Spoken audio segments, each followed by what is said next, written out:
अंतिम परीक्षा फल जारी हुआ था उसमें त्रुटि की प्रतिशत कितनी थी? देखिए, यहाँ का सेशन डिले चल रहा है, तो क्या आप हमारे दर्शकों को बताएंगे कि जो अंतिम सेशन जो कंप्लीटली पास आउट हो चुके हैं वो कौन सा था? मैं बताना चाहूँगा कि बिहार के विश्वविद्यालय में राजनीतिक दखलंदाजी होने के कारण ये जो विलंब का जो दौर चल रहा है, या अनुदान का, ये 2007 के आसपास लगभग आया था। आप हमारे दर्शकों को बताएंगे कि आपने एफिलिएटेड कॉलेज जितने हैं उसमें जो अनुदान आते थे तो उन फैकल्टीज़ को आपने अंतिम किस वर्ष तक का अनुदान दिया है?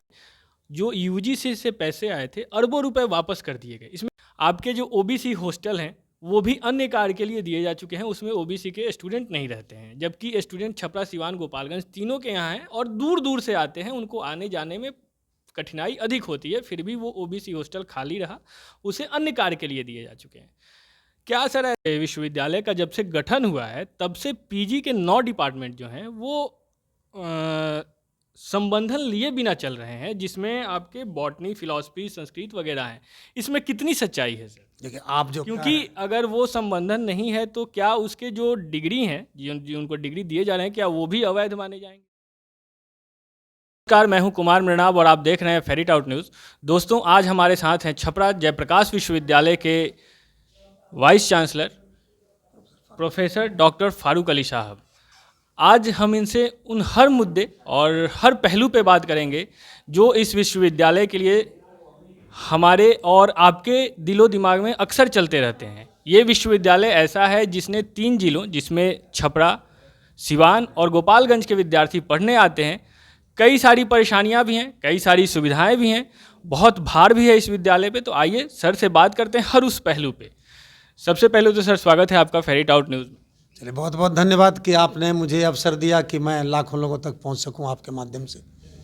सर, सबसे पहले मेरा सवाल आपसे ये होगा कि छपरा का ये जो आन बान शान विश्वविद्यालय है, इस विश्वविद्यालय का मासिक खर्च का बजट क्या है? देखिए, ऐसा है कि ये विश्वविद्यालय लोकनायक जयप्रकाश जी के नाम पे स्थापित है और उनका जो सोच था कि समाज में सामाजिक क्रांति हो, आज़ादी के उपरांत सांस्कृतिक क्रांति हो, जो विलम्ब हो रहा था उसमें, इसके लिए उन्होंने आंदोलन भी चलाया और उनके इस कार्य को देखते हुए उनके नाम पर विश्वविद्यालय की स्थापना हुई। और उनका एक सोच था कि सच कहना अगर बगावत है तो समझो हम भी बागी हैं। तो मैं उसी पीढ़ी का एक सपूत हूँ और इस विश्वविद्यालय में मैं काम कर रहा हूँ। जहाँ तक विश्वविद्यालय का मासिक बजट नहीं होता है, विश्वविद्यालय का वार्षिक बजट होता है। चूँकि ये सामाजिक सरोकार के तहत यह विश्वविद्यालय संचालित है कि समाज के कमज़ोर वर्ग को, समाज के पिछड़े वर्ग को, समाज के अवसरविहीन वर्ग को, समाज के उस वर्ग को जो उच्च शिक्षा से वंचित न हो जाएं, इसीलिए हमारा एकमात्र विश्वविद्यालय है जो पंचायत में अवस्थित है। छोटी टेल्पा ग्राम पंचायत है और उसमें ही हमारा विश्वविद्यालय अवस्थित है। इसलिए आप अंदाज़ा लगाइए, university exist in A village. इसीलिए हमारे सामाजिक सरोकार के तहत यहाँ पर सभी शिक्षा प्रदान की जाती हैं और इसका तकरीबन जो सालाना बजट है वो 522 करोड़ का होता है। हम लोग इस साल के लिए 23-24 के लिए बजट अभी हम लोग प्राकलित कर रहे हैं, उसको हम लोग प्रस्तुत करेंगे। एक्चुअली मैंने मासिक बजट इसलिए कहा सर क्योंकि मैं खर्च का बजट जानना चाह रहा था कि हर मंथ इस यूनिवर्सिटी कितना खर्च करती है अपने सारे रख रखाव और अन्य कार्यों पर। देखिए, अगर हम उसको 522 करोड़ को अगर हम 12 महीनों में बांट दें तो तकरीबन हमारा जो है 45 करोड़ के करीब वो खर्च आते हैं, जिसमें तकरीबन 10-12 करोड़ पेंशन में जाते हैं, 10-12 करोड़ सैलरी में जाते हैं, पेंशन में थोड़ा ज़्यादा लगता है, बाकी रख रखाव पर खर्च होते हैं। सर, मैं अगला प्रश्न आपसे जानना चाहूँगा कि यूनिवर्सिटी पे एक आरोप हमेशा लगता रहा है और कमोबेश ये हर यूनिवर्सिटी पे है बिहार के, ये आरोप कि यहाँ का सेशन डिले चल रहा है। तो क्या आप हमारे दर्शकों को बताएंगे कि जो अंतिम सेशन जो कम्प्लीटली पास आउट हो चुके हैं वो कौन सा था? देखिए, मैं आपको बताना चाह रहा हूँ कि पूरे देश में 20 से लेकर के जनवरी और फरवरी 20 से लेकर के लगभग 22 के भी कुछ माह तक कोरोना ने प्रभावित किया, पूरे देश को प्रभावित किया। उसमें जो हमारे जो विश्वविद्यालय हैं बिहार के, परंपरागत जो 13 विश्वविद्यालय हैं, उन परंपरागत विश्वविद्यालयों में जयप्रकाश विश्वविद्यालय थोड़ा सा विलम्ब से कुछ कोर्स वर्क इन्होंने शुरू किया। मैं बात करूंगा पहले स्नातक की। हम रिजल्ट देने वाले हैं 2021 का। अब आप अंदाजा लगाइए 22 अभी ख़त्म भी नहीं हुआ है, अभी 20 दिन 22 में बचे हुए हैं और इसमें हम 21 के रिजल्ट की तैयारी कर रहे हैं देने की। तो जो 17-20 का वो 18-21 का वो रिजल्ट है, तो हमारा तो महज 1 साल विलम्ब है।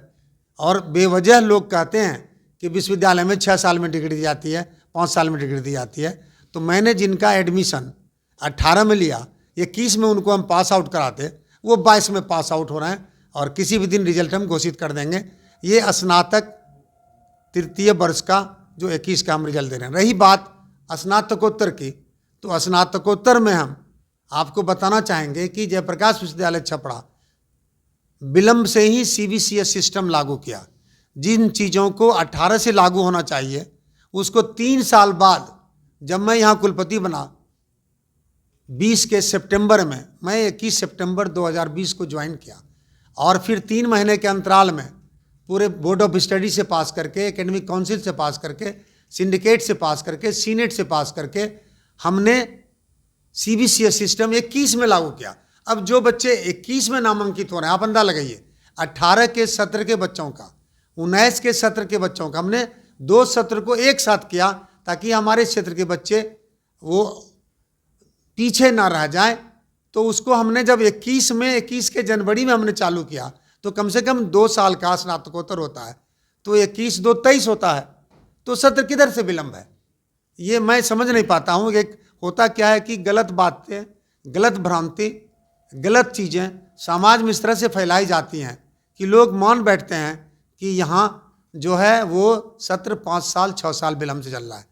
मैं आपके माध्यम से आपके तमाम दर्शकों को मैं ये आश्वस्त करना चाह रहा हूँ कि मैं 21 के लगभग तमाम परीक्षाएं ख़त्म कर चुका हूँ। 22 की परीक्षा के फॉर्म में भरवाने जा रहा हूँ और 22 की परीक्षा 31 मार्च तक हम ख़त्म कर देंगे। तो फिर हमको तो 23 की परीक्षा लेनी है। तो स्नातक स्तर पर तो हम तो अप टू डेट हैं और 23 की परीक्षा हम मई जून तक में अगर हम कर देंगे तो हम तो राष्ट्रीय स्तर पर बराबर होंगे। और चलिए, मैं आपको आश्वस्त करता हूं कि आपने जितनी भी बातें कहीं वो बिल्कुल वैसे ही दर्शकों तक, लोगों तक पहुंचेंगी। लेकिन मैं इस प्रश्न को थोड़ा और स्पेसिफिक बनाता हूं और मैं आपसे जानना चाहता हूं कि क्या स्नातक के जो 2016 से 19 का सेशन था और 2017 से 20 वाला जो सेशन था, क्योंकि 2018 वाले का जिक्र आपने कर दिया है, वो सारे क्लियर हो चुके हैं, उनका रिजल्ट क्लियर हो चुका है? आप स्नातक का पूछ रहे हैं या स्नातकोत्तर का? स्नातक का। नहीं, स्नातक तो हमारे सभी क्लियर हैं। 2016, 19, 17, 20, 16-19, 17-20 और 18-21 का हम रिजल्ट दे रहे हैं। तो फिर प्रॉब्लम कहाँ है? हमने उसके कन्वोकेशन के लिए भी महामहिम से डेट लिया था, किन्हीं कारणवश नहीं आ सके महामहिम। गोल्ड मेडल भी बना कर रखे, हम उन्हें बांट नहीं सके। अभी भी इंतज़ार में है गोल्ड मेडल उनको बांटने के लिए। तो हम लोग इंतज़ार कर रहे हैं कि हम लोग 18-20 स्नातकोत्तर और 19-21 स्नातकोत्तर, देखिए हम 21 का स्नातकोत्तर की परीक्षा 3, अभी हम लोग 3rd सेमेस्टर का फॉर्म भरने का आज डेट दे रहे हैं 19-21 का, सॉरी 19-21 का स्नातकोत्तर पोस्ट ग्रेजुएट। तो उनका भी हम लोग मार्च तक में अगर क्लियर कर देंगे तो 21 और 23 मुश्किल से 1.5 साल उसमें विलम्ब होगा। मैं बताना चाहूँगा कि बिहार के विश्वविद्यालय में राजनीतिक दखलंदाजी होने के कारण ये जो विलम्ब का जो दौर चल रहा है मैंने खुद झेला है। मुझे 74 में पास करना था स्नातकोत्तर, मैंने 76 में पास किया। 72 में मैंने नाम लिखाया था, 74 में मुझे MSc करना चाहिए था। TM भागलपुर यूनिवर्सिटी का मैं छात्र था, मैंने 76 में पास किया। फिर बीच में सत्र कुछ नियमितीकरण हुआ, फिर उसके बाद वही समस्या शुरू हो गई। तो इसलिए चूँकि सोशल कमिटमेंट बहुत ज़्यादा है, सोशल इन्वॉल्वमेंट ज़्यादा है, बगैर मुनाफा के लिए विश्वविद्यालय संचालित हो रहा है, इसलिए इसको Lovely public university, Sharda university या किसी अन्य यूनिवर्सिटी से इसकी तुलना नहीं कर सकते हैं, because we have social commitment. तो जैसा कि सर ने बताया कि 2016, 19, 17, 20 का सेशन कम्प्लीटली समाप्त हो चुका है। 18 से 21 वाला सेशन है जिसमें बहुत से कारण है, उसका रिजल्ट हम लोग देने वाले हैं। उसका रिजल्ट बहुत जल्द जारी होने वाला है। सर, मैं आपसे अगला प्रश्न पूछना चाहूँगा कि जो अंतिम परीक्षा फल जारी हुआ था उसमें त्रुटि की प्रतिशत कितनी थी? देखिए, मैं ये बताना चाहूँगा कि त्रुटि के 2-3 कारण हैं। ऐसा है कि जो 3 वर्ष का कोर्स है, उस 3 साल के कोर्स में बच्चे 5 साल में पास कर सकते हैं। आप अंदाजा लगाइए, ये सिर्फ बिहार में ही ये नियम है, यही वजह है कि बिहार के सत्र विलंब से चल रहे हैं। मैंने उच्च शिक्षा विभाग में भी इसके लिए आवाज़ उठाई कि इस तरह की प्रक्रिया ना हो। जैसे कोई बच्चा 17 में एडमिशन लिया, अभी हमारा जो 18-21 जो चल रहा है जिसका पार्ट 3 का हम रिजल्ट देंगे, तो वो बच्चे अगर 18-21 वाले हैं तो पहला एग्जामिनेशन उनका पार्ट 1 का 19 में होगा। अगर वो 2 या 2 से कम विषयों में फेल होंगे तो वो प्रमोट हो जाते हैं सेकेंड ईयर में। अब आप देखिए 20 में वो बच्चा पार्ट 2 की परीक्षा देगा, पार्ट 1 की परीक्षा देगा। अगर उसमें 1 या 2 में फिर भी वो अगर फेल हो जाता है तो भी वो पार्ट 3 में चला जाएगा। वो बच्चा फिर से पार्ट 1 क्लियर करेगा तो वो बच्चा पार्ट 3 का फॉर्म भर सकेगा। वो बच्चा ओझरा जा रहा है। दूसरे राज्यों में क्या है कि अगर आप ये मेरी बात पहले पूरी सुन लीजिए ताकि श्रोता को भी समझ में आए, छात्रों को भी समझ में आए कि जो बच्चे पार्ट 1 में अगर एक विषय में भी फेल होते हैं तो वो पार्ट 1 में ही रुक जाते हैं। जब तक वो पार्ट 1 क्लियर नहीं करेंगे पार्ट 2 में नहीं जाएंगे। वो हमारा क्या होता है, बच्चा पार्ट 1 में भी ओझरा है, फिर वो बच्चा पार्ट 2 में भी ओझरा जाता है, फिर वो बच्चा पार्ट 3 में भी ओझरा जाता है। तो ये बच्चे जो होते हैं एक्युमुलेट करते करते लगभग 20 to 25% बच्चे पेंडिंग रिजल्ट में चले जाते हैं। चूँकि वो उनका पार्ट 1 क्लियर नहीं होता है तो पार्ट 3 के रिजल्ट रुके रहते हैं, पार्ट 2 क्लियर नहीं होता है पार्ट 3 के रिजल्ट रुके रहते हैं। सरकार ने उस व्यवस्था में 5 साल की अवधि दी है कि कोई भी छात्र जो डिग्री पार्ट 1 में त्रिवर्षीय कोर्स में नाम लिखाएगा वो 5 साल तक में डिग्री पूरा कर सकता है। तो ऐसे अगर 1 साल सत्र विलंब हुआ तो 6 साल तो ऑटोमेटिक चला जा रहा है। लेकिन सर ये समस्या बच्चे के तरफ से हुई, बच्चों को परेशानी होगी, उनके सेशन में विलंब होगा, जो भी होगा। लेकिन जब परीक्षा फल जारी होता है वो फॉर्म फिलअप होता है उसी साल के लिए होता है। जो भी लोग उसका रिजल्ट तैयार करते हैं वो सिर्फ उसी साल के लिए, उसी सेशन के लिए तैयार करते हैं। लेकिन जो परीक्षा फल में त्रुटियां आती हैं, जैसे किसी को 30 नंबर आया उसे 10 नंबर दिखाया गया, किसी को 90 आया उसे 20 नंबर दिखाया गया, ऐसी त्रुटियां जो हैं वो तो कहीं ना कहीं यूनिवर्सिटी और उनके जो डिपार्टमेंट हैं उनकी जिम्मेवारी बनती है। और इसका प्रतिशत कितना था पिछले परीक्षा फल में? मैं आपको बताना चाहूँगा, जो आपने बात उठाया है, कुछ गड़बड़ी हम लोगों के सिस्टम में हुआ था और वो डिग्री पार्ट 1 के रिजल्ट में हुआ था, बाकी किसी रिजल्ट में ऐसा नहीं हुआ है। तो उसमें हुआ था क्या कि फीडिंग में कुछ गड़बड़ी हुई थी, जिसे होता है क्या कि अगर लगातार रोल नंबर है, एक रोल नंबर में फीडिंग है, कभी कभार मनी ट्रांसफ़र करते हैं सैलरी में, वो दूसरे के अकाउंट में चला जाता है। तो समटाइम्स इट हैपन्स, कभी कभी ऐसा होता है। तो उसमें कुछ चीज़ें थी। फिर हम लोगों ने पूरे रिजल्ट को रिकॉल किया और उसको हम लोगों ने रेक्टिफाई करके सभी स्टूडेंट को दिया। लेकिन जो फेल हैं, जिनके वही चीज़ हैं, तो उसको तो हम चेंज नहीं कर सकते हैं। फिर सभी रिजल्ट को हम लोगों ने मार्क्स फाइल से मिलान किया। कुछ टीचर के चलते भी गड़बड़ी हुई कि उन्होंने, चूँकि अकाउंटेबिलिटी नहीं होती है, 30,000 बच्चे परीक्षा में बैठ रहे हैं डिग्री पार्ट 1 में, एक बच्चे की 5 कॉपी होती है, आप अंदाजा लगाइए। तो 1.5 लाख एंट्री लगभग होती है। तो उस 1.5 लाख के एंट्री में सिस्टम उतना एफिशिएंट नहीं है और सभी कंप्यूटराइजेशन की तरफ बढ़ रहा है। तो प्राथमिक स्तर पर ये गड़बड़ी हुई है, उतना एफिशिएंट सिस्टम नहीं है। हम लोग उसको एफिशिएंट बना रहे हैं कि छात्र हित को देखते हुए छात्र को कठिनाई नहीं हो। लेकिन इसमें कहीं से भी वो जो डिलिबरेट नहीं था, जानबूझ के गलती नहीं की गई थी, वो मिस्टेक हुआ था। जो मूल्यांकन स्तर में, मार्कशीट भरने में, उसके ट्रांसक्रिप्शन में, उसके कंपाइलेशन में ये गड़बड़ी हुई थी, जिसके चलते ये व्यवधान हुआ था और बच्चों को इसके लिए कष्ट हुआ। मैं उनसे और उनके अभिभावकों से खेद व्यक्त करता हूँ। सर ने खेद जाहिर कर दिया है तो आगे के प्रश्न पे कोई सवाल बनते नहीं है। लेकिन मैं सर आपसे एक आश्वासन चाहूँगा और हमारे दर्शक भी चाहेंगे कि आने वाले कितने सालों में या कितने दिनों में इस व्यवस्था में पूर्णतः सुधार ला दी जाएगी? देखिए, हम लोग बिल्कुल प्रयासरत हैं और हम उम्मीद करते हैं कि जो हमारी जो 23 की जो परीक्षाएं होंगी, जो 23 की जो परीक्षाएं होंगी, चाहे डिग्री पार्ट 1 का हो, पार्ट 2 का हो, पार्ट 3 का हो, पीजी सेमेस्टर 1 का हो, 2 का हो, 3 का हो, 4 का हो, हमने पैट की परीक्षा ली। अगर हमारी यूनिवर्सिटी अगर उतना ही भाभी जी घर पर हैं या और भी अगर दूसरे प्रोवर्ब अगर उतने होते तो मेरे विश्वविद्यालय में तकरीबन 600 बच्चे पीएचडी कोर्स वर्क में नामांकित हुए और भारतवर्ष के तकरीबन 50 विश्वविद्यालय से हमारे यहाँ छात्र नामांकित हुए हैं, जिसमें AMU, JNU, BHU और कौन कौन से विश्वविद्यालय नहीं हैं, महाराष्ट्र से लेकर के तमिलनाडु तक और तमिलनाडु से लेकर के गुजरात, राजस्थान, दिल्ली, हरियाणा, तमाम राज्यों से बच्चे हमारे यहाँ पीएचडी कोर्स वर्क में नामांकित हुए। उनके रिजल्ट में, उनके एडमिशन में कहीं कोई फ्लॉ नहीं हुआ। वी एक्टेड वेरी शार्पली, हम लोगों ने बहुत ही दक्षता के साथ उसमें काम किया और बहुत ही होमवर्क किया उसमें। और कहते हैं ना कि एक कहावत है कि well begun is half done. अगर अच्छी शुरुआत होती है तो आधी कामयाबी होती है। कभी कभार शुरुआत में गड़बड़ी होने के चलते ये गड़बड़ी हुई है। Okay sir. सर अब मैं आपसे थोड़ा इधर आके सवाल करना चाहूँगा कि हमारे जो यूनिवर्सिटी के अंदर कॉलेजेज हैं, कॉन्स्टिट्यूएंट और एफिलिएटेड दोनों हैं, आप हमारे दर्शकों को क्या बता पाएंगे कि कितने ऐसे कॉन्स्टिट्यूएंट कॉलेज हैं और कितने ऐसे एफिलिएटेड कॉलेज हैं जिसमें प्राचार्य हैं, और कितने ऐसे कॉलेज हैं जिनमें प्रभारी प्राचार्य हैं, और जितने कॉलेज हैं क्या जो प्रभारी प्राचार्य हैं क्या वो सभी सीनियर मोस्ट हैं या कुछ? देखिए ऐसा है कि प्राचार्य की नियुक्ति जो हुई थी तो 8-9 साल पहले हुई थी, वो विश्वविद्यालय स्तर से हुई थी। उसमें कुछ लोग रिटायर कर गए, कुछ लोग इंटर यूनिवर्सिटी ट्रांसफ़र कर लिए। तो तकरीबन हमारे यहाँ 21 कंस्टिट्यूएंट कॉलेज हैं जिसके प्राचार्य अमूमन या तो यूनिवर्सिटी से, अभी यूनिवर्सिटी को बहाल करने का अख्तियार नहीं है, अभी यूनिवर्सिटी सर्विस कमीशन या उसके पूर्व पब्लिक सर्विस कमीशन बहाल करती थी। हम लोगों ने वैकेंसी भेजा हुआ है, उसमें बहाली होगी।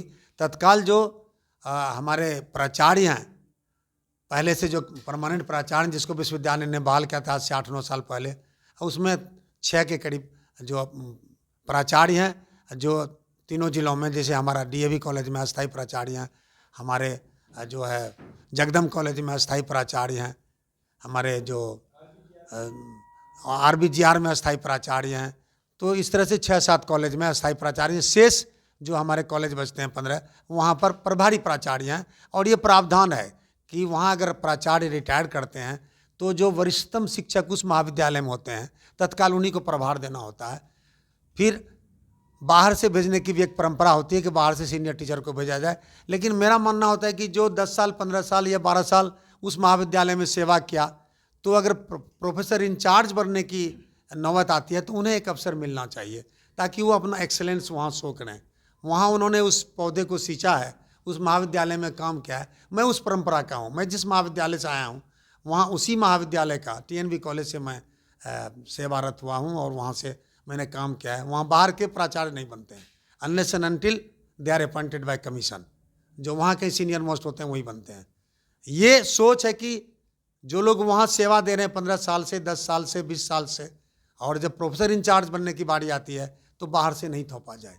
ये भी एक अच्छी सोच है, उस सोच के साथ हम लोग काम कर रहे हैं। तो क्या सर आप इस बात को पूरी जिम्मेवारी के साथ बता सकते हैं कि जितने कंस्टिट्यूएंट और जितने एफिलिएटेड कॉलेज हैं जिसमें प्राचार्य प्रभारी रूप से हैं, वो क्या सभी वहाँ वरिष्ठता का ध्यान रखा गया है और सारे सीनियर मोस्ट ही हैं, या उनसे जो नीचे हैं उनको भी?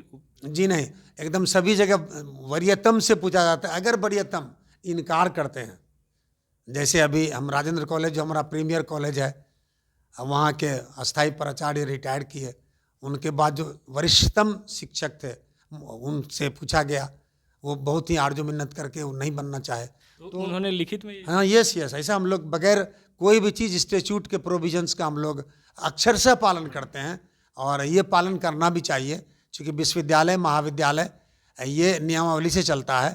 बिहार अधिनियम विश्वविद्यालय अधिनियम जो 1976 है as amended up to date, उसका हम लोग अक्षरशः पालन करते हैं, उसमें कहीं से कोई त्रुटि नहीं है। और मैं आपको एक बात बताना चाहूँगा कि हमारे कई महाविद्यालय में जो प्रभारी प्राचार्य हैं वे सबसे अच्छे प्राचार्य साबित हुए in हाल के महीनों में। तकरीबन 9-10 महीनों में हम लोगों ने देखा है कि मैं उनका नाम भी लेना चाहूँगा कि जो विद्या भवन महिला महाविद्यालय है सिवान में, वहाँ जो प्रभारी प्राचार्य हैं one of the best college अभी वो हो रहा है। हमारा एक जगलाल कॉलेज है जो वहाँ अभी प्रभारी प्राचार्य हैं जो वहीं की शिक्षिका हैं। तो वो one of the best college है, आप विजिट भी कर सकते हैं, आप कॉलेज देख भी सकते हैं, आप वहाँ आने वाले छात्रों से पूछ सकते हैं। मैं तो चाहूँगा आप मेरी बात तो कर ही रहें। बिल्कुल मैं जाऊँगा सर। हाँ, जो बच्चे वहाँ पढ़ने आते हैं, जो बच्चे मेरे विश्वविद्यालय में आ रहे हैं, आप उनसे पूछिए कि क्या बदलाव नज़र आ रहा है, क्या बेहतर सेवा उपलब्ध कराई जा रही है। मैं तो यही सोच के आया था कि मैं वाह लेने आया हूँ, आह लेने नहीं आया हूँ। मैं लोगों के कष्ट के निवारण के लिए आया हूँ, मैं कष्ट देने के लिए नहीं आया हूँ। ये हमारी आपने बोला सर आप लोगों के कष्ट का निवारण करने आए हैं, तो इसी से मैं जुड़ा हुआ एक सवाल पूछना चाहूँगा सर। आपने सरकार ने जो एफिलिएटेड कॉलेज के टीचर्स थे, फैकल्टीज़ थे, उनको सुविधा देने के लिए एक सिस्टम लागू किया अनुदान का। ये 2007 के आसपास लगभग आया था। आप हमारे दर्शकों को बताएंगे कि आपने एफिलिएटेड कॉलेज जितने हैं उसमें जो अनुदान आते थे, तो उन फैकल्टीज़ को आपने अंतिम किस वर्ष तक का अनुदान दिया है आप? देखिए, ऐसा है कि यहाँ तो तकरीबन 12 के बाद का नहीं मिला, बीच में जो 11 करोड़, जहाँ तक मेरी जानकारी है 2010 के बाद का। वही तो वो 12 में हम जो चिट्ठी आई थी जिसको हमने लौटाया यहाँ से पैसा, तो मैं जब ज्वाइन किया था 20 के सितंबर में, तो मुझे मालूम हुआ कि यहाँ से 12 करोड़ रुपये उनके अनुदान के लौटा दिए गए, चूँकि कुछ कॉलेज से केस हुआ था। तो जहाँ से केस हुआ था उसको छोड़ के शेष को दिया जाना चाहिए था, चूँकि रकम आवंटित होती है। हम लोगों ने बिहार सरकार को फिर से लिखा है, अभी हम लोगों ने भेजा है, कल फिर रजिस्ट्रार साहब जा रहे हैं और एफओ जा रहा है, तो हम लोगों ने क्लेम किया है। मैं ये कहना चाह रहा था कि किन कारणों से तत्कालीन जो माननीय कुलपति थे उन्होंने क्यों किस सोच के साथ लौटाया, तो मैं स्वयं गया था। मैं आपके माध्यम से बताना चाहूँगा कि मैं स्वयं गया था और प्रधान सचिव से भी मैंने बात किया, मैंने शिक्षा निदेशक से भी बात किया कि आप हमारे 12 करोड़ रुपये लौटा दीजिए। तो बोले ये घर नहीं है कि एक बार आप पैसा लौटा दिए तो वो तो ट्रेजरी में चला जाता है, फिर से आप क्लेम भेजेंगे तो फिर से वो सैंक्शन होगा तो फिर से लौटेगा। तो वो तो 10 साल पीछे वाला वो चला गया, इसके आगे के जो 10 साल हुए इसके भी रुके हुए हैं, इसलिए अच्छे खासे दिनों से उन्हें रकम नहीं मिल पाई। इसके लिए मुझे भी अफसोस है कि चूँकि उनको मिलना चाहिए, हम लोग इसके लिए प्रयासरत हैं। हम लोगों ने नोटिफाई भी किया शिक्षकों को, मैं आने के बाद नोटिफाई किया, जो कन्फर्म पद पर हैं उसका नोटिफिकेशन भी दिया कि ताकि रकम के बांटने में कोई परेशानी नहीं हो। अच्छा सर, इसके लिए आप किसे जिम्मेवार मानेंगे? क्योंकि अनियमितता की बात आपने की कि जिसके कारण पैसे वापस चले गए, जो पूर्व वीसी थे उन्होंने वापस कर दिया, तो इसके लिए आप जिम्मेवार किसे मानेंगे? कॉलेज के जो प्रबंध समिति है उसे, या यूनिवर्सिटी, किसे आप जिम्मेवार? इसमें ऐसा है कि कुछ कन्फ्यूजन में हो जाता है कभी। बट सर, ये कन्फ्यूजन छोटी कन्फ्यूजन नहीं है, ये कई परिवारों को प्रताड़ित करने जैसी कन्फ्यूजन है, और वो बहुत झेलते हैं। जब इनकम रुक जाता है आज की महंगाई के दौर में, किसी परिवार का अगर इनकम रुकता है तो उन्हें बहुत झेलना पड़ता है। तो ये जो कन्फ्यूजन है, भ्रांति है, ये जो भ्रामकता है, ये बहुत, इसके जो परिणाम है बहुत खराब जा रहे हैं दोस्तों। यानी मैं आपसे पूर्णतः सहमत हूँ। जब उन्हें पूरी तनख्वाह नहीं दे पाते हैं तो सरकार दिया है कि फर्स्ट डिवीजन पास करेगा तो इतना, सेकेंड डिवीजन पास करेगा तो इतना, थर्ड डिवीजन पास करेगा तो इतना, उसके आधार पर मूल्यांकन करा करके उनका क्लेम बनता है और उस पर सरकार घाटा अनुदानित, जिसको हम लोग बोलते हैं कि उसको ग्रांटी नेट बोलते हैं, तो ग्रांटी नेट करके उनको दिया जाता है। फिर उसमें बंटवारा होता है, शिक्षक को इतना और नॉन टीचिंग को इतना। तो ये अगर नहीं मिल पा रहा इतने वर्षों से, ये एक प्रक्रिया है। उसके लिए जो आपने जो कहा कि जिम्मेदारी किस पर तय होती है, होता क्या है कि एकमात्र विश्वविद्यालय जयप्रकाश विद्यालय छपरा है, यहाँ तकरीबन कई कुलपति पर मुकदमे किए गए, और इससे घबरा करके जो कुलपति जो बाहर के आते हैं तो वो कहते हैं कि इस पचरा में कौन पढ़ेगा, इसमें कौन पढ़ेगा। 11 एफिलिएटेड कॉलेज थे, महज 1 या 2 कॉलेज में समस्याएं थी, तो 9 कॉलेज को बांटा जा सकता था। तो इसमें उनको कई, और वहाँ जो प्रबंध समिति है, वहाँ की जो प्रबंध समिति है वो भी कहीं ना कहीं यूनिवर्सिटी के अंडर में है। तो अगर वहाँ की जो भी अनियमितता है, प्रबंध समिति जिम्मेवार है, तो उसके लिए भी यूनिवर्सिटी का उस पर कार्रवाई कर सकती है, जांच कर सकती है। मैं आपसे पूर्णतः सहमत हूँ, लेकिन जब मैटर सब जुडिस हो जाता है, जब मामला न्यायालय में चला जाता है, तो फिर वो निर्णय नहीं एक तरफा ले सकते हैं ना कुलपति ले सकते हैं, ना कोई ले सकता है। चूँकि एक ही लॉट में अलॉटमेंट आ रहा है, उसमें 2 कॉलेज में केस हो जा रहा है उसी मद में, तो unless and until that is decided वो नहीं उसको डिस्पर्स कर सकते हैं। तो हमको लगता है कि to be on safer side, जो उनको उस समय लगा हुआ तत्कालीन, मुझे तो सबसे भय नहीं लगता है। मैं तो जो नियम कहता है मैं नियम के अनुसार काम करता हूँ और नियम के अनुसार मैं काम करूँगा, उसमें हमको कहीं कोई भय नहीं लगता है। चलिए, आप निर्भीक हैं, और इसीलिए मैं आपसे इस प्रश्न को पूछ सकता हूँ कि जिन्होंने पूर्व में जो किया वो किया, आप हमारे दर्शकों को और जो शिक्षक ये देखेंगे जो एफिलिएटेड कॉलेज से हैं, उनको क्या आप ये आश्वासन दे सकते हैं कि सब जुडिस और जो आपकी तरफ से प्रयास किए जा रहे हैं उसमें आप कौन कौन से प्रयास कर रहे हैं कि उनको सैलरी मिले, और ये कब तक हो जाएगा कि उन्हें उनकी सैलरी मिल जाएगी, और किस वर्ष का अनुदान कब तक मिल जाएगा? देखिए, ऐसा है कि हम लोगों का लंबा चौड़ा पेंडिंग है। तो कल भी मैं गया था, कल भी शिक्षा मंत्री से बात हुई हमारी, और जो प्रधान सचिव थे राजभवन में बुलाया गया था, दूसरे और बहुत सारे मुद्दे थे।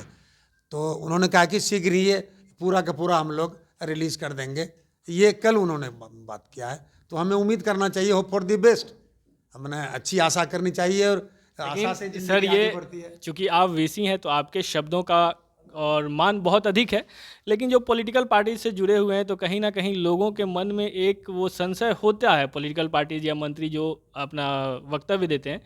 लेकिन फिर भी मैं आपके शब्दों में जानना चाहूँगा कि ये शीघ्र कितने दिनों में होगा? हमको जहाँ तक लग रहा है कि अगर ये 8-10 दिन के अंदर अगर नहीं होता है तो मैं स्वयं फिर से जाऊँगा। मैंने कहा है कि मैं दिसंबर के पहले एक बार फिर आऊँगा, चूँकि हमारे बहुत सारे पेंडिंग काम है। एग्जामिनेशन हॉल बना हुआ है, वो हैंड ओवर नहीं हो पा रहा है। मैंने कल भी उसकी बात की तो उन्होंने कहा कि तमाम चीज़ें आप जो मांग कर रहे हैं शिक्षा विभाग से, उसकी एक प्रति शिक्षा मंत्री महोदय को भी भेजें, ताकि हम लोग भी फ्रॉम टॉप टू बॉटम उसको हम लोग इनिशिएट करेंगे। ये हमारी कल बात हुई है। तो हमने परीक्षा भवन के लिए आज चिट्ठी भेजा है, और फिर हम और भी चीज़ों के लिए हम उसकी एक प्रति माननीय शिक्षा मंत्री जी को भी प्रेषित करेंगे, ताकि उनके प्रभाव का इस्तेमाल अपने विश्वविद्यालय की बेहतरी के लिए कर सकें। मैंने उनसे यहाँ तक कहा कि ये ग्रामीण परिवेश का विश्वविद्यालय है, विशेष दर्जा हमको मिलना चाहिए। अब भाई चांसलर किराए का मकान खोजे, प्रति कुलपति किराए का मकान खोजे, FA रजिस्ट्रार किराए का मकान खोजे। साहब 30 साल यूनिवर्सिटी को हो रहा है, ये 32 साल? हाँ 32 साल होने को ने 92 में खुला है, 30 साल हो रहा है सर। ये अभी 32 साल नहीं हुआ है। 90 में तब घोषणा 92 में खुला है सर। हाँ, ये 92 में विश्वविद्यालय स्टार्ट हुआ है, तो लगभग हम लोग 30 साल पूरा करें, 3 डिकेड्स। और इसमें नहीं हो अभी तकरीबन मैं खुश नसीब हूँ कि मेरे पाबंदी के बावजूद भी, कोरोना के बावजूद भी तकरीबन 20 करोड़ के प्रोजेक्ट हमारे यहाँ भी चल रहे हैं, जिसमें VC का आवास है, 100 कमरे का गेस्ट हाउस बन रहा है, 100 कमरे का 4 करोड़ का हॉस्टल बन रहा है, मल्टीपर्पज़ हॉल 5 करोड़ का बन रहा है, 7 करोड़ का एथलेटिक ट्रैक बन रहा है, 5 करोड़ का एग्जामिनेशन हॉल बन के तैयार है। तो ये हमारी उपलब्धि है, और हिम्मत मर्दा मत खुदा। तो मैं कोई कोर कसर नहीं छोड़ूंगा, आखिरी दम तक मैं जद्दोजहद करते रहूँगा। मैं सर आपसे एक और प्रश्न जानना चाहूँगा, और ये बहुत महत्वपूर्ण प्रश्न है जो सुनने में आया है, इसमें कितनी सच्चाई है इस पे आप प्रकाश डालेंगे।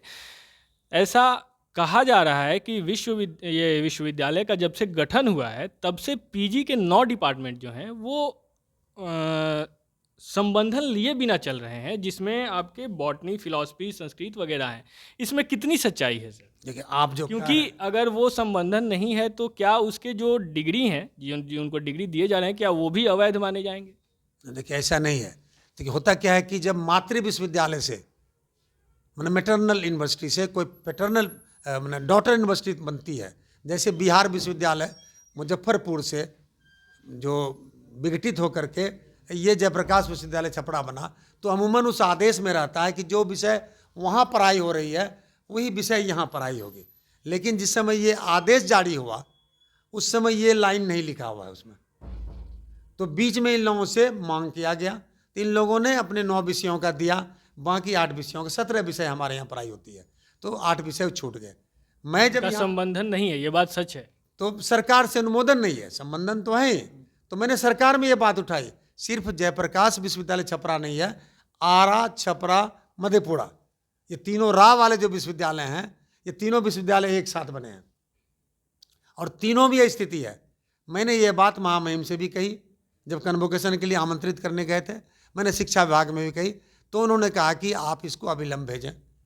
हम लोगों ने भी भेजा, लेकिन हम लोगों को लगा कि पहले से प्रस्ताव गया हुआ है, उसको हम लोग रिटरेट कर देंगे।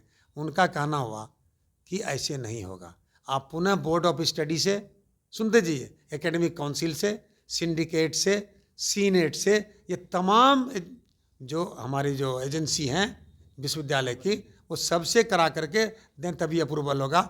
और मुझे उम्मीद है कि बहुत शीघ्र ही हो जाएगा।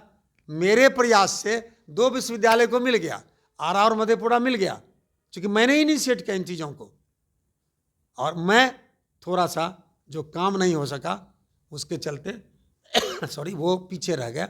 मैं कोशिश कर रहा हूँ कि जनवरी फरवरी तक मेरा भी हो जाएगा। सर, तो चूंकि आपने कहा कि ये बात सत्य है, तो क्या आप हमारे दर्शक और जो छात्र, जो PG के छात्र होंगे इन डिपार्टमेंट से, उनको ये बताएंगे कि जो उनको डिग्री मिली हुई है इस बीच में, क्योंकि उसका अनुमोदन नहीं है, तो वो अवैध माना जाएगा या उनका वो डिग्री वैध है? नहीं सर, अवैध कहीं नहीं है।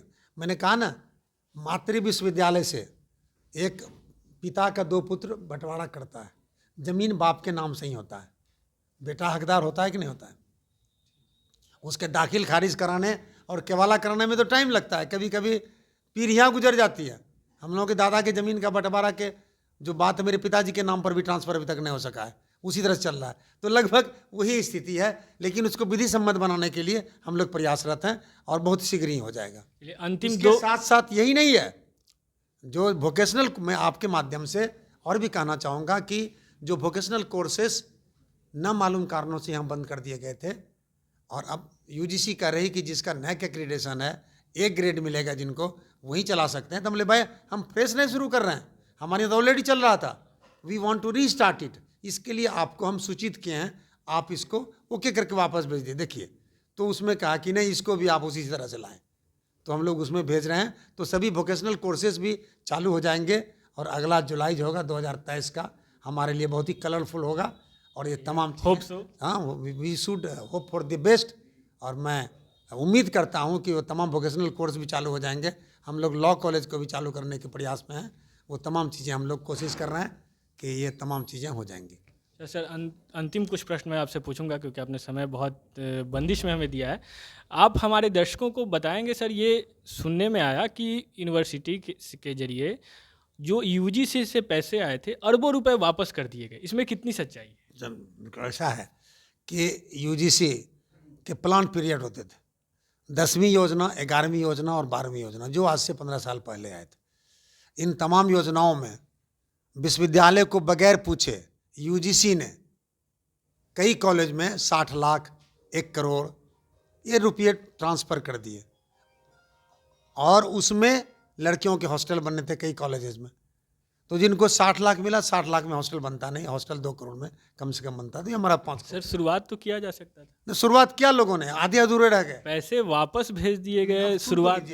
तो उसमें क्या हुआ कि वो काम रुक गया, काम हुए नहीं। तो उस समय जो तत्कालीन स्थिति थी, वो तत्कालीन स्थिति के तहत हुआ। और फिर क्या हुआ कि बीच में 10 साल काम नहीं हुआ। यूजीसी का कहना था कि प्लान पीरियड अब ब्लॉक हो गया है, आप इस पैसे को खर्च नहीं कर सकते हैं, आपको लौटाना ही लौटाना होगा। आप इन चीज़ों को भी जनता के बीच ले जाइए। आप जो भी बोल रहे हैं सर, वो सशब्द विश्वविद्यालय, अब विश्वविद्यालय जानबूझ करके उसको ऐसा नहीं किया है। पूर्व के शिथिलता के कारण उसमें जो खर्च नहीं हो सका, कोई मकान बना तो लिंटर तक बन के रह गया, कोई मकान प्लिंथ तक बन के रह गया, कोई ऊपर कास्टिंग हुआ तो फिनिशिंग नहीं हो सका। हमारे यहाँ भी आप घूमेंगे विश्वविद्यालय में, तकरीबन आधे दर्जन ऐसे मकान हैं। मैंने हाँ, तो ये अब उसको पूरा करने में हमको करीब 10-20 करोड़ रुपये चाहिए, वो हम कहाँ से लाएंगे? तो वही मैं जानना चाह रहा था कि हमारे यूनिवर्सिटी से अरबों रुपए यूजीसी को वापस। वो तो 100 करोड़ होता है सर, ऐसी बात नहीं है। अच्छा, आप बता पाएंगे लगभग कितना अमाउंट? नहीं, 10-12 करोड़ के लगभग था कुल मिला करके। कुल मिला के जो वापस हुए 10-12 करोड़, तो जिसमें हमारे मात्र 1 करोड़ कुछ थे जो विश्वविद्यालय के मात्र थे, बाकी सभी कॉलेजेस के थे। जो कॉलेज, वो कॉलेज भी सर यूनिवर्सिटी के अंडर में है, उसका भी गार्जियन आप ही हैं। देखिए, आप बात समझिए, जब सिस्टम ठीक से काम नहीं करता है तो समस्याएं उत्पन्न होती हैं। जब पूर्व में पैसा दिया गया कॉलेज को, तो विश्वविद्यालय को इग्नोर किया गया। ये बातें कोई नहीं बोल रहा है। मैं बोला था यूजीसी के जो फ्रंटल मीटिंग हुई थी, मैंने उसमें कहा था कि when you were sanctioning the amount, जब आप 60 लाख आज से 15 साल पहले दे रहे हैं, उसका कितना मनी वैल्यू रहा होगा। बिल्कुल। तो आप जब पैसे दे रहे हैं यूनिवर्सिटी को, आप भवन निर्माण के लिए शायद वो बहुत अधिक थे, क्योंकि उस वक्त सब कुछ सस्ते हुआ करते थे। 15 साल पहले तो बहुत ज़्यादा रकम थे वो। तो अब आप समझिए कि बहुत सारे कॉलेज ने पूरा किया। हाफिजपुर बनियापुर एफिलेटेड कॉलेज, उसको भी मिला था, उसने पूरा कर लिया। तो हमारे एफिलेटेड कॉलेज है, उसने पूरा किया। जिस कॉलेज का मैं शिक्षक हूँ, वहाँ टीएनबी कॉलेज ने 16 में पूरा किया। मैं बीएन मंडल में प्रो वाइस चांसलर था, वहाँ मैंने पूरा किया। कहाँ लौटाना पड़ा? लेकिन यहाँ के लोग बैठे रह गए, और बैठे जब रह गए तो बोले कि अब तो आप खर्च ही नहीं कर सकते हैं, आप उसको लौटाना है, और जो सूद भी कमाए हैं उसमें बैंक में जो पैसा है सूद समेत लौटाइए। तो लौटाना पड़ा। नहीं अगर लौटाएंगे तो बोले कि वाइस चांसलर पर जुर्माना होगा। आप अंदाज़ लगाइए। तो ये स्थिति थी। तो मैंने कहा कि जब आप पैसे दे रहे थे तो यूनिवर्सिटी को आपने इग्नोर किया। Without the knowledge of university, UGC send the money to the concern college. आप समझिए ऐसे कि बगैर यूनिवर्सिटी के पूछे महाविद्यालय में पैसा डायरेक्ट ट्रांसफ़र किया गया। अब महाविद्यालय के प्रधानाचार्य पर कोई अंकुश नहीं रहा विश्वविद्यालय का, कितना पैसा आया नहीं आया, कोई यहाँ रकम नहीं था। तो वो उसको बोलते हैं प्रोएक्टिव। अगर उस तत्कालीन वाइस चांसलर, तत्कालीन रजिस्ट्रार, तत्कालीन एफओ, तत्कालीन एफए अगर प्रोएक्टिव होते कि इतना आया है, हम मॉनिटर करेंगे, हम देखेंगे, तो वो हो जाता। तो एक्टिव है ही नहीं, तो प्रोएक्टिव होने की बात तो उसके आगे की स्टेज की होती है। तो इन कारणों से लौटाना पड़ा। और आप जो बोल रहे हैं अरबों रुपया, वो नहीं है, वो 8 करोड़ के लगभग में सब रुपया है, इससे ज़्यादा नहीं है। और मेरे विश्वविद्यालय का 1 करोड़ लौटा, उसके लिए मुझे मलाल है कि अगर होता तो हम कई बिल्डिंग को पूरा कर लिए होते। कई बिल्डिंग्स पूरा हो जाते हैं, जो फैकल्टीज और ये सब को नहीं मिल रहा है। कमरे में चल रहा है तो अलग से बिल्डिंग, उसके बावजूद भी हम प्रयासरत हैं। और मैं आपको आमंत्रित करता हूं कि आप 3-4 महीने बाद आएंगे तो देखेंगे कई सारे फैकल्टी यहाँ हो जाएंगे। मैं आपसे आखिरी बात करना चाहूँगा कि विश्वविद्यालय स्टैंड्स फॉर यूनिवर्सल एजुकेशन और कैरेक्टर बिल्डिंग के लिए स्टैंड करता है, ओवरऑल डेवलपमेंट ऑफ छात्र के लिए स्टैंड करता है। मैं आपको बताना चाहता हूं कि मेरे विश्वविद्यालय, मैं मेरा कहता हूं इसलिए कि मैं ऑनरशिप लेता हूं कि विश्वविद्यालय मेरा है जब तक मैं यहाँ का कुलपति हूं। तो मेरा विश्वविद्यालय एनएसएस में बिहार में अव्वल है। अगर 12 छात्रों को राष्ट्रपति पुरस्कार मिलता है तो 6 हमारे हैं। इसके लिए आप भी बधाई के पात्र। यही नहीं, एनएसएस ही नहीं, एनसीसी में अगर 12 लड़के अगर आर्ट डिपार्टमेंट में जाते हैं तो 1/4 हमारे होते हैं। ये क्या है? अगर गुणवत्ता नहीं है तो ऐसी उपलब्धि क्यों होती है? खेल में अभी भारोत्तोलन में मेरे छात्र गए, 3rd रैंक लाए ऑल ओवर इंडिया में। अब वो ग्रैपलिंग में हमारी छात्राएं गई, अब वो 2nd रैंक लेकर के आई, वहाँ से कुछ मेडल भी लेकर गए, हरियाणा गई थी। अभी चेस में गया, तो चेस में भी पूरे 20 या 30 यूनिवर्सिटी भाग लिया था ईस्टर्न जोन में, 10वें रैंक पर हम पहुँचे। तो out of 30 universities who participated, 30 विश्वविद्यालय अभी कल लौटे, अभी बच्चों को हमने बुलाया है, तो 30 विश्वविद्यालय ने भाग लिया, उसमें हम 10वें रैंक पर शतरंज प्रतियोगिता में पहुँचे। आसानी से नहीं पहुँचे हैं, इसके लिए हम लोग प्रयास करते हैं। और मैं व्यक्तिगत तौर पे और हमारे अधिकारी व्यक्तिगत तौर पे हर चयन प्रक्रिया में शामिल होते हैं, चाहे वो आरडी में जाए, चाहे एनएसएस वाले में जाए, चाहे कैंप में जाए, चाहे एडवेंचर क्लब में जाए। मैं मानता हूं कि ये हमारे ब्रांड एम्बेसडर हैं। और आपके माध्यम से मैं बताना चाहूँगा कि मैं कल गया था राम जयपाल कॉलेज, वहाँ एक छात्रा, परसों गया था संभवतः, कि कल ही गया था, नहीं परसों गया था, हाँ परसों गया था। और एक छात्रा है जो इसके दोनों हाथ काम नहीं करते हैं, पैर से लिखती है, मुझे मालूम हुआ था, मैं उससे मिलने के लिए गया। वो हमारी ब्रांड एम्बेसडर घोषित हो रही हैं, चिट्ठी नोटिफाई करेंगे हम लोग। और उनके जरिया सशक्त छात्रा सशक्त जेपीयू, बहुत अच्छी पहल है। हाँ, तो सशक्त छात्रा सशक्त जेपीयू, और उनके माध्यम से छात्राओं को वर्ग की ओर प्रेरित करेंगे कि कक्षा की ओर चलो, सिर्फ पैसे ही नहीं, कक्षा की ओर चलो। और हमारा राज्य जो है सामाजिक सरोकार के तहत विश्वविद्यालय संचालित हो रहा है। और केरला के बाद एकमात्र विश्वविद्यालय ऐसा है जो लड़कियों का एडमिशन 0 पर होता है, उनके रसीद में ZERO लिखा जाता है। बिहार के 13 क्लासिकल विश्वविद्यालय हैं, सबों ने पूर्णतः लागू नहीं किया है, लेकिन मैं पिछले 2 साल से लागू किया हूँ। ये हमारा सोशल कमिटमेंट दर्शाता है। और यही वजह है कि मेरे विश्वविद्यालय में 70% छात्र जो हैं वो महिलाएं हैं। आप कहीं भी सर्वे कर लीजिए। मैं आपसे अब अंतिम 2 सवाल करना चाहूँगा सर। और मेरा ये सवाल आपसे अगला ये है कि लगभग जो नेट पे और वेबसाइट पे उपलब्ध जानकारी है उसके अनुसार आपके यूनिवर्सिटी और कैंपस का जो एरिया है वो 250 एकड़ लगभग है। नहीं, 250 नहीं था, उससे कम है। जो नेट पे उपलब्ध है सर, बाकी सही से आप बता पाएंगे। उसमें से लगभग 40 एकड़ इंजीनियरिंग कॉलेज को दिया जा चुका है, 25 एकड़ के इंजीनियरिंग, 25 मेडिकल को दिया चाहिए। मेडिकल को थोड़ा बेसी मिला है। अच्छा ठीक है सर, वो जो भी 60, 70, 80 एकड़ होगा जो लगभग दोनों को मिला के दिया जा चुका है। आपके जो ओबीसी हॉस्टल हैं वो भी अन्य कार्य के लिए दिए जा चुके हैं, उसमें ओबीसी के स्टूडेंट नहीं रहते हैं, जबकि स्टूडेंट छपरा, सिवान, गोपालगंज तीनों के यहाँ हैं और दूर दूर से आते हैं, उनको आने जाने में कठिनाई अधिक होती है, फिर भी वो ओबीसी हॉस्टल खाली रहा, उसे अन्य कार्य के लिए दिए जा चुके हैं।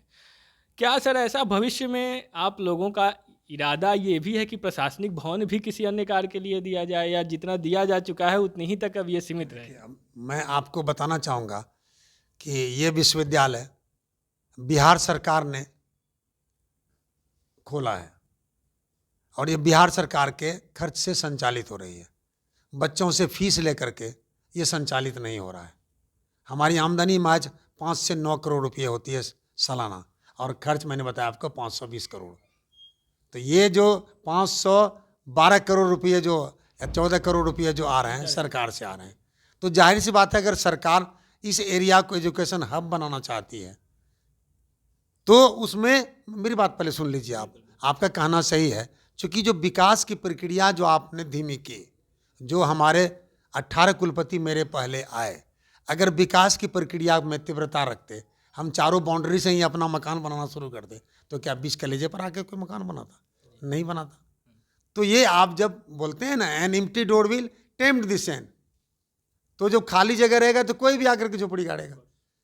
तो मैं ये कहना चाह रहा था कि अभी सरकार की एक सोच बनी है कि एजुकेशन हब एक जगह बने। मैं बता रहा हूँ कि BN मंडल यूनिवर्सिटी मधेपुरा में भी मेडिकल कॉलेज के लिए ज़मीन हम लोगों ने दिया, मैं वहाँ पर वाइस चांसलर था। इंजीनियरिंग कॉलेज के लिए भी ज़मीन दिया, उसके बावजूद भी सफिशिएंट ज़मीन है। आजकल तो कम्प्लेक्स बिल्डिंग बनती है, मल्टी स्टोरी बिल्डिंग बनती है, वो spread over Aligarh university type का वो बिल्डिंग नहीं बनता है। Not less than 3 story to 4 story वाली बिल्डिंग बनती है, 3 मंजिला 4 मंजिला में बिल्डिंग बनती है। आप 1000 स्क्वायर फुट पर बहुत अच्छा मकान बना सकते हैं, कई सारे फैकल्टी और डिपार्टमेंट चला सकते हैं। तो वो कंसेप्ट पुराना था कि स्प्रेड ओवर बिल्डिंग हो, हाई राइजिंग बिल्डिंग नहीं हो। तो उस स्थिति में सरकार की सोच के खिलाफ विश्वविद्यालय भी नहीं जा सकती है, पहली बात। दूसरी बात, जहाँ तक आप वेलफेयर हॉस्टल की आप बात कर रहे हैं, वो OBC नहीं है, EBC छात्रावास है। बिहार ही एकमात्र राज्य है जहाँ BC और EBC में फर्क है। भारत के कोई राज्य नहीं कर पाए और बिहार ने इसे तकरीबन 45-47 साल पहले किया। माननीय जननायक कर्पूरी ठाकुर जी के समय में ही बिहार के पिछड़ों की 2 श्रेणी बनाई गई। मैं 77 की बात कर रहा हूँ। और वहीं से EBC और BC, उसमें एनेक्सर 1 और एनेक्सर 2 कहा जाता था। बाद में एनेक्सर 1 को EBC और एनेक्सर 2 को BC कहा गया। तो आप समझिए, यहाँ की बिहार की जनता, बिहार की सरकार सामाजिक सरोकार रखती है, इसलिए कि ज्ञान का ये केंद्र है। जो बिहार सोचता है वो देश और दुनिया दशकों बाद सोचती है। तो मैं ये कहना चाह रहा था कि मैं तो कहूँगा सदियों बाद सोचती है। हाँ, सदियों बाद सोचती है। मैं ये कहना चाह रहा था कि वो EBC छात्रावास है। और जब विश्वविद्यालय का प्रशासनिक भवन बन गया था और विभाग के मकान नहीं बने थे, तो उसमें कुछ विभाग चल रहे थे। फिर जिलाधिकारी ने कहा कि ये EBC छात्रावास है, EBC के छात्र इसमें रहेंगे। और जब EBC के छात्र नहीं मिले तो सरकार की एक पॉलिसी बनी कि हर जिले में EBC बालिका विद्यालय खुलेगा। मैंने भी भागलपुर में खुद उद्घाटन किया था, गवर्नमेंट गर्ल्स स्कूल में EBC हाई स्कूल। तो अत्यंत पिछड़ी जाति के बालिकाओं के लिए उच्च विद्यालय खोले, उसी तहत में वो खुला है वहाँ। और उसे ज़मीन मिल गई है करीमनगर या कौन गाँव बताया गया। हम लोगों ने ADM को यहाँ बुलाया था, डिस्ट्रिक्ट वेलफेयर ऑफिसर को बुलाया था, बच्चे जो आंदोलन कर रहे थे। तो वहाँ पहले विभाग चल रहे थे। जब विभाग के बिल्डिंग बने तो वो खाली हुआ, एबंडेंट बिल्डिंग था। तो जिला प्रशासन ने कहा कि जिला प्रशासन के पैसे से बना है, आप इसे हमें सुपुर्द करें। और अभी भी मैं आपको बताना चाह रहा हूँ कि डिस्ट्रिक्ट वेलफेयर ऑफिसर ने कहा कि इंजीनियरिंग कॉलेज के सामने भी पिछड़ी जाति का छात्रावास है, एक और छात्रावास है शेड्यूल ट्राइब। 100 बच्चों के एकोमोडेशन के लिए किसी भी समय उपलब्ध करा सकते हैं। DSW ने हमको लिख के दिया है। तो मैं आपके माध्यम से उन तमाम छात्र छात्राओं से आग्रह करना चाहूँगा कि जो छात्रावास में रहना चाहते हैं वे आवेदन करें विश्वविद्यालय में। उनके चयन की प्रक्रिया हम डिस्ट्रिक्ट वेलफेयर ऑफिसर के माध्यम से, एक इंजीनियरिंग कॉलेज के सामने छात्रावास है वहाँ, और एक बस स्टैंड के पास छात्रावास है, वहाँ हम उनको एकोमोडेशन दिलाएंगे। रही बात हमारा 100 बेड का एक छात्रावास बन रहा है, हम समझते हैं 1-2 महीने के तहत वो रेडी हो जाएगा तो 100 छात्राएँ यहाँ रह सकेंगी। अब आप बताइए, प्रयास तो जारी है, कहाँ हम लोग। सर, आपने अभी बताया कि ABC के लिए छात्रावास में रहने के लिए छात्र मिले नहीं, तो क्या सर ये आप पूरी जिम्मेवारी से बता रहे हैं? किससे? एक पूरी जिम्मेदारी से बना रहे हैं, वे आवेदन तो करें। तो मैं आपके माध्यम से मैं पुनः दोहराना चाह रहा हूँ और जोर देकर के मैं कहना चाह रहा हूँ कि वे आवेदन दें, 1 हफ्ते के अंदर उनको रूम अलॉटमेंट हो जाएगा। यस, मिनिमम 100 की कैपेसिटी अभी हमारे पास उपलब्ध है, जो जिला कल्याण पदाधिकारी ने मुझे सुपुर्द किया, जिसमें SC ST छात्रावास है और OBC छात्रावास जो इंजीनियरिंग कॉलेज के समक्ष है, और ये बस स्टैंड के पास है। ये हमारे पास तो उपलब्ध है। तो मैं सर के माध्यम से और सर के सामने ये बात अपने सभी दर्शकों से कहना चाहूँगा कि जो भी छात्र सिवान, गोपालगंज, छपरा दूर दूर से आते हैं, जिन्हें आने में कठिनाई है, आपके लिए सरकार और यूनिवर्सिटी ने ये सुविधा दिया हुआ है, आप उसका लाभ लें। वही नहीं, आपके माध्यम से मैं एक बातें और कहना चाहूँगा कि मैं जानता था कि यहाँ छात्रावास नहीं है। वैसे यूनिवर्सिटी है, 30 साल की यूनिवर्सिटी हो रही, कम से कम 30 छात्रावास होने चाहिए। अगर 17 सब्जेक्ट है, 17 छात्रावास मिनिमम होने चाहिए। और नहीं है, एक भी छात्रावास नहीं है। जब वाइस चांसलर के लिए क्वार्टर नहीं है तो छात्रावास कहाँ से बनेगा? तो सभी के लिए प्रयास हो रहे हैं। मैं जो बातें कहना चाह रहा हूँ आपके माध्यम से, मैंने इस चीज़ की गंभीरता को समझा। छात्र कक्षा में नहीं आ रहे थे। सीवान के छात्र आते हैं, आने में 100 रुपया लगता है, जाने में 100 रुपया लगता है। एक गाड़ी छूटती है तो 12 बजे रात में घर पहुँचते हैं, दूसरे दिन आना मुश्किल हो जाता है। तो हम लोगों ने ये कोशिश किया था कि जो मुख्यालय स्थित महाविद्यालय हैं वहाँ स्नातकोत्तर की पढ़ाई है, अगर नामांकन वो यहाँ ले लेते हैं और अगर यहाँ आने में कठिनाई है तो वे जयप्रकाश विश्वविद्यालय के किसी भी महाविद्यालय में, किसी भी विभाग में वो कहीं भी पढ़ सकते हैं, लेकिन उनका नामांकन पैतृक संस्थान में ही रहेगा। फॉर्म उनको वहीं से भरना पड़ेगा, परीक्षा उनको वहीं से देनी होगी, कक्षा वे कहीं कर सकते हैं। इतना लिबरल विश्वविद्यालय तो हम समझते हैं शायद ही खोजने पर मिलेगा। ये तारीफ वाली बात है। ये हम क्यों किए? और डिक्लेयर्ड पॉलिसी है। कई बच्चों ने जो यहाँ पीजी बॉटनी में नाम लिखाए थे, बोले हम डीएवी में ट्रांसफ़र करना चाहते हैं, सीवान में मेरा घर है, उनको परमिशन मिला। करना सिर्फ यही था कि आप अगर डीएवी के प्रिंसिपल हैं और हम मान ले जाए कि यहाँ पीजी डिपार्टमेंट के हैं, तो छात्र हमारे यहाँ नामांकित है, आवेदन देगा, हम वो एनओसी करके उनको दे देंगे, आप वो कर देंगे, वहाँ चला जाएगा, उसका फाइलिंग होगा, वो फाइल रहेगा, आप उसके अटेंडेंस को हमारे यहाँ भेजेंगे। इतना से तो करना था स्टूडेंट को। ठीक है, तो सुना आपने, सर ने बताया आपके लिए जो भी सुविधाएं हैं आप इन सुविधाओं का भी लाभ ले सकते हैं। अगर यूनिवर्सिटी या डिपार्टमेंट में कुछ कमियां हैं तो कुछ अच्छे पहल भी चलाए जा रहे हैं जो छात्रों के लिए हैं, उसका आप लोग लाभ लीजिए। मेरा सर अगला सवाल आपसे ये है कि जो एफिलिएटेड कॉलेज है उसमें कमेटी बनाई जाती है, तदर्थ कमेटी या शासी निकाय जो बनाई थी, उस मतलब कौन गठन कौन करता है, उसकी जिम्मेवारी कौन है? और उसके साथ एक और सवाल है कि जो किसी एफिलिएटेड कॉलेज का आंतरिक वित्त है, जो उनका अपना वित्त है, उस पर अधिकार किसका है? शासी निकाय का है या यूनिवर्सिटी का है? एफिलेटेड कॉलेज पे यूनिवर्सिटी का अख्तियार ही नहीं है, पहली बात। उसके संचालन में जो कंट्रोल होता है उसमें रजिस्ट्रार को डील करना होता है। Registrar is the incharge of affiliated college.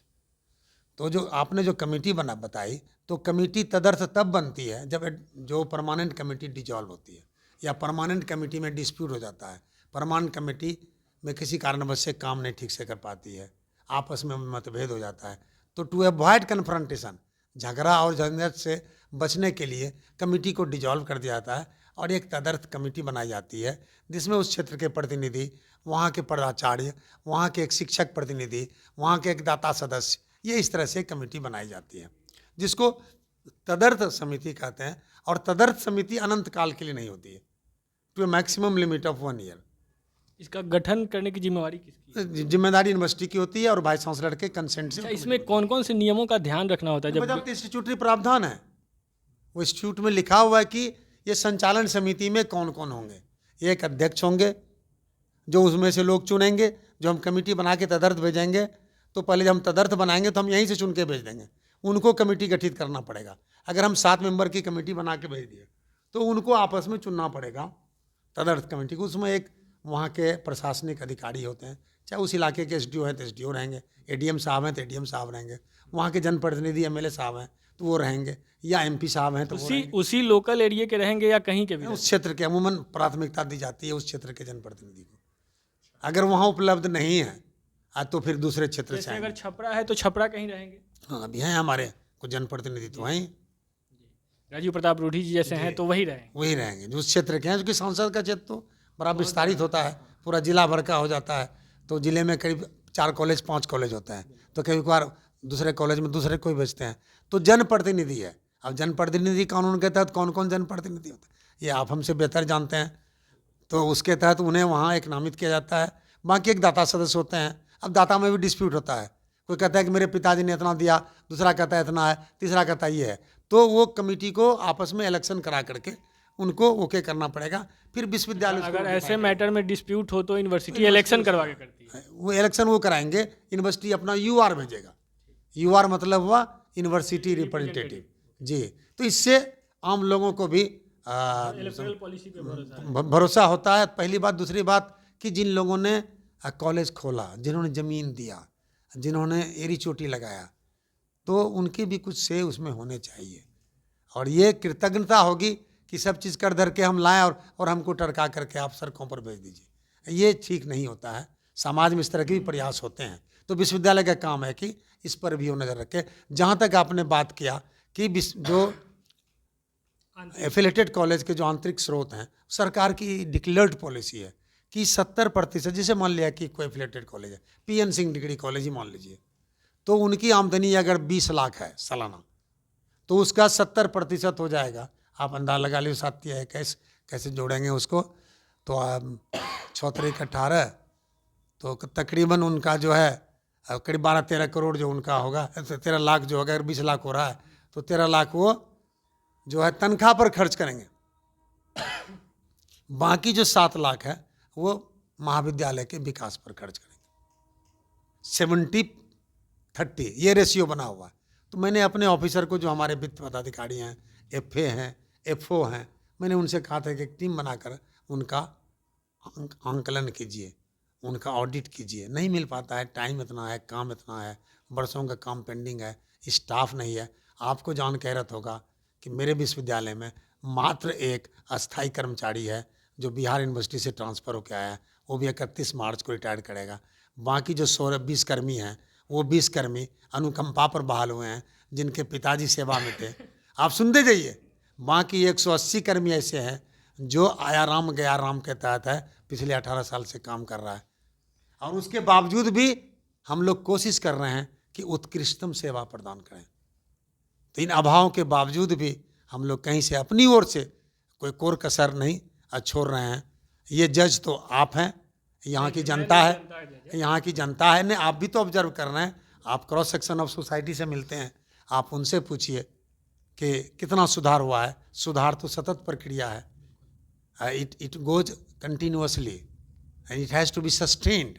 न बिगड़ने में देर नहीं लगता है। तो इसलिए उसको सुधार करके उसको बनाए रखने की भी एक कला होती है, एक उसमें प्रयास करने होते हैं। आपने इतना समय मैं सर आपसे अंतिम सवाल पूछूं उससे पहले, हाँ अंतिम सवाल पूछूं उससे पहले मैं उस सौभाग्यशाली व्यक्ति का नाम जानना चाहूँगा और उनके डेजिग्नेशन को जानना चाहूँगा जो परमानेंट सदस्य हैं आपकी यूनिवर्सिटी के। नहीं, वो हैं परमानेंट कर्मी हैं विश्वविद्यालय। हाँ, वो सुदर्शन प्रसाद हैं और जो सामान्य शाखा के प्रशाखा पदाधिकारी हैं, एक मात्र हैं और 31 मार्च को रिटायर करेंगे। बाकी कोई भी अस्थायी कर्मी नहीं है। ये भी एक बहुत उनका स्थायीकरण विचित्र और अभी हम लोगों के लिए बाकी है। ये बहुत एक विचित्र बात है कि 30 साल पुरानी यूनिवर्सिटी में परमानेंट कर्मी सिर्फ एक हैं। अब मेरा आपसे अंतिम सवाल सर, ऐसा सुनने में आ रहा है कि जो टोटल स्ट्रेंथ है यूनिवर्सिटी के ग्रेजुएट छात्रों का वो 80,000 के लगभग है, लेकिन जो एडमिशन हुआ है, जो नया सेशन था पिछला, उसमें सिर्फ 12,000 के आसपास। इसमें कितनी सच्चाई है? और साथ ही साथ ये भी सुनने में आया कि जो PG के छात्र हैं उनके भी एडमिशन 6 गुना कम हुए हैं। तो इसमें कितनी सच्चाई है? और उस साथ ही साथ ये कारण भी बताया जा रहा है कि जो सेशन डिले हुए हैं उसका ये दुष्परिणाम है और प्रभाव है कि लोग अब इस यूनिवर्सिटी में एडमिशन लेने से बच रहे हैं। बलिया या बाकी जो अदर्स यूनिवर्सिटी जो रेगुलर है वहाँ चले जा रहे हैं ये छात्र, जबकि हमारे यहाँ छात्रों की संख्या अधिक है। एडमिशन अगर हम लोग बाहर लेने जाते हैं, मैं खुद बाहर से पढ़ के आया हूँ, जब हम लोग एडमिशन अदर स्टेट में लेने जाते हैं तो वहाँ पर हमें कठिनाइयों का सामना करना पड़ता है जो सुविधा हमें यहाँ मिल सकती है। तो इसमें कितनी सच्चाई है कि 80,000 से वो लगभग 12,000 पे आ गया है? थोड़ा बहुत ऊपर नीचे होगा तो वो आप बताएंगे। 6 गुना PG में कम हुआ है और इसके कारण क्या है? नहीं, देखिए आपने तो जो कहा है उसमें सिर्फ अतिशयोक्ति है। मैं इसका प्रतिकार करता हूँ। हक है आपको। वो इसलिए प्रतिकार करता हूँ कि मैं यहाँ का कुलपति हूँ और इसमें हमारे जो सीट की वृद्धि हमने कराई पिछले साल, बिहार सरकार ने कृपापूर्वक 20% सीट की वृद्धि की, तो हमारे पास कुल सीट 38,000 है। वो 80,000 जो आप बोल रहे हैं जो इंट्री लेवल है, डिग्री लेवल के, डिग्री पार्ट 1 में 38,000 नहीं, ये तीनों जो 3 वर्ष होते हैं तीनों को मिला के एडमिशन होंगे वही तो कंटिन्यू करते हैं, बीच में टीसी थोड़े नहीं, जैसे बीच में लड़के छोड़ के निकल जाते हैं, जब नहीं लेट होता है तो वो छोड़ देते हैं। नहीं, ऐसा कहाँ कोई टीसी ले रहा है, उनको वहीं से पास करना है, जा ही नहीं सकते हैं कहीं वो। तो मैं ये कहना चाह रहा था कि 38,000 अभी हमारा का वृद्धि किया हुआ सीट है। ये फर्स्ट ईयर के हैं, मतलब जो एडमिशन लेते हैं पार्ट 1 के हैं, उन्हें 38,000 कुल स्ट्रेंथ हमारे यहाँ। उसमें 7 सब्जेक्ट ऐसे हैं, 6 सब्जेक्ट जो अति लोकप्रिय नहीं है। देखिए होता क्या है कि अभी डिग्री को जोड़ दिया गया है नौकरी से, शिक्षा को जोड़ दिया गया सीधे नौकरी से। शिक्षा ज्ञान उपार्जन का साधन नहीं है। अभी जो सोच है, मानसिकता बनी है। मैं तो मानता हूं कि वो शिक्षा जो है जीवन यापन का साधन है, जीवनोपार्जन का भी साधन है, लेकिन सिर्फ जीवनोपार्जन का साधन नहीं है। It is not only the means of job. तो ये जो जोड़ दिया गया है, तो कुछ विषय जो है, जैसे हिस्ट्री हुआ, पॉलिटिकल साइंस हुआ, जूलॉजी हुआ, केमिस्ट्री हुआ, इंग्लिश हुआ, ये सब जो कुछ विषय, हिंदी हुआ, इन तमाम विषयों में मांग बहुत ज़्यादा है। कॉमर्स हुआ, इकोनॉमिक्स हुआ, चूँकि जो बीपीएससी के सवाल होते हैं, एसएससी के जो सवाल होते हैं, और भी विभिन्न प्रतियोगिता और प्रतियोगी परीक्षाओं के जो सवालात होते हैं, उसमें इनसे ज़्यादा क्वेश्चन होते हैं। 10% to 12% क्वेश्चन होते हैं। अब आप अंदाज़ा लगाइए, तो वो नहीं पढ़ना चाहता है कौन कौन विषय? संस्कृत नहीं पढ़ना चाहता है। अब संस्कृत में हमारा 2000 सीट है, आप कहेंगे नाम नहीं लिखाया। अच्छा, एडमिशन की बात तो सुन लीजिए पहले श्रीमान, पूरा तो करने दीजिए। आपने सवाल किया है, उसमें फिलॉसफी है, नहीं नाम लिखाना चाहते। उसमें उर्दू है, नाम नहीं लिखाना चाहते। उसमें हमारा भोजपुरी है, नाम नहीं लिखाना चाहते। उसमें ancient Indian history and culture है, उसमें नाम नहीं लिखाना चाहते। हिस्ट्री पढ़ना चाहते, वो नहीं पढ़ना चाहते। तो अगर 7 विषय में अगर हमारे 2000 सीट हों, तो 14000 सीट तो उधर चले गए। मैं आपको बताना चाह रहा हूँ कि सेकेंड लिस्ट तक में हम लोगों ने 38,000 का लिस्ट निकाला। जो बच्चे आवेदन तो करते हैं 40-45 हज़ार, तो आवेदन जो 40-45 हज़ार करते हैं, मैं आपके माध्यम से एक भ्रांति भी दूर करना चाहता हूं कि उन तमाम बच्चों के एडमिशन नहीं हो सकते यहाँ। इसलिए नहीं हो सकते हैं कि मिनिमम सेकेंड क्लास उनको लाना जरूरी है, सेकेंड डिवीज़न, मतलब 45% कम से कम उन विषयों में चाहिए जिसमें वो सम्मान की पढ़ाई करना चाहता है। अगर जिनको कम है, ऐसे बच्चे भी आवेदन करते हैं, तो उनका नहीं एडमिशन हो सकता है। उनके लिए इग्नू है। हमारे यहाँ one of the best learning centre IGNOU का है।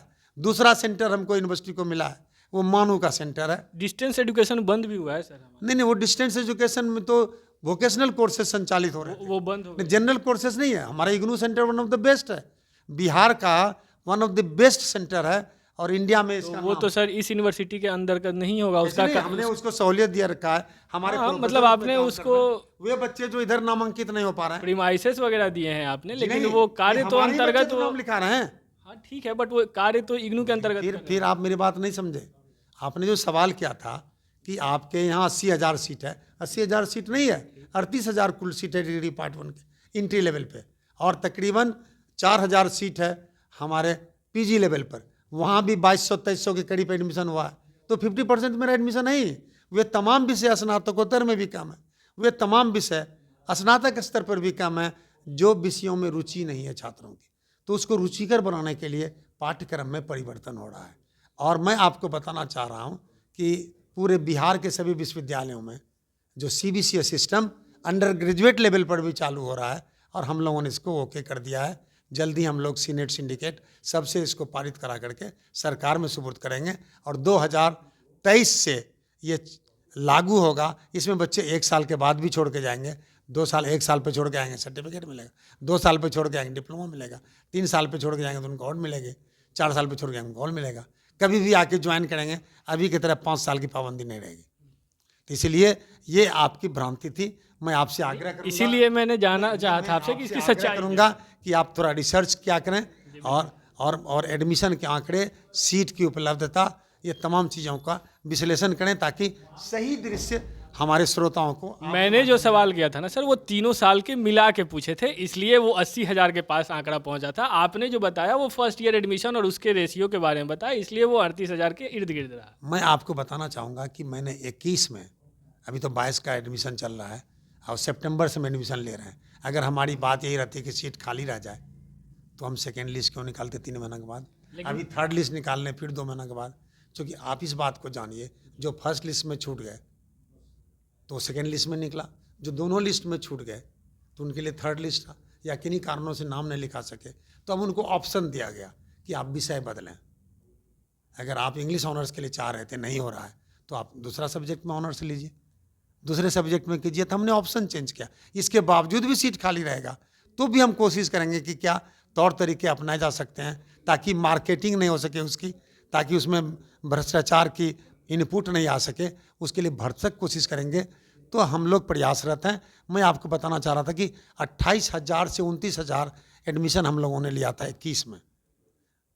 इसीलिए पार्ट 1 की जो परीक्षा हो रही है इसमें 32,000 बच्चे तो उसमें फिर 10,000 तो लगभग सीट खाली रह गए होंगे आपके। नहीं, 38,000 30 साल से लागू किया ना, 22 से। उसमें उसमें नहीं बढ़ा होता जी, नहीं, वो बाद में आया था वो चिट्ठी। चलिए, बहुत बहुत धन्यवाद अब मेरी ओर से आपको भी और आपके तमाम श्रोताओं को बहुत बहुत धन्यवाद। आप मेरे विश्वविद्यालय का नाम जो है प्रमुखता से दिखाएं। ऐसा द्वार किसी भी यूनिवर्सिटी का नहीं है।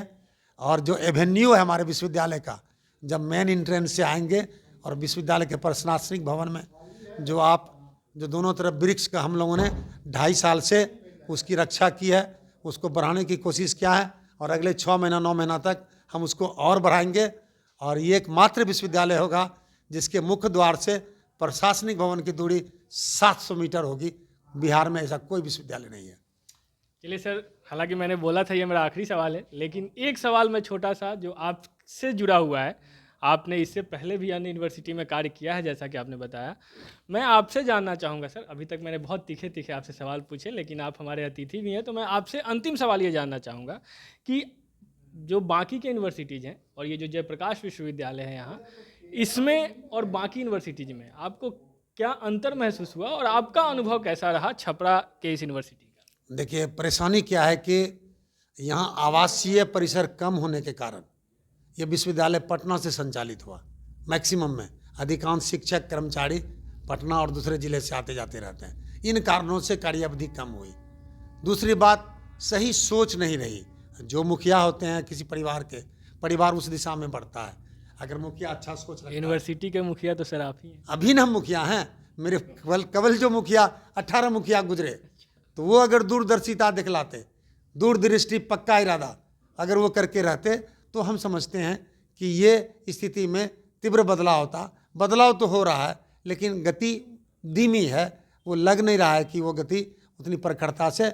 लेकिन मैं आपको बताना चाहूँगा आपके माध्यम से कि द्वितीय विश्व युद्ध का समापन महज 4 दिन में हुआ था। 14 साल की लड़ाई 4 दिन में समाप्त हुई थी। इसलिए 9 महीने किसी भाई चांसलर के लिए कम नहीं होते हैं। मैं ऐसी लंबी लकीर खींच के जाऊंगा कि दूसरे लोग उसके बराबर की लकीर नहीं खींच सकेंगे। मैं आपके माध्यम से आश्वस्त करना चाहता हूँ।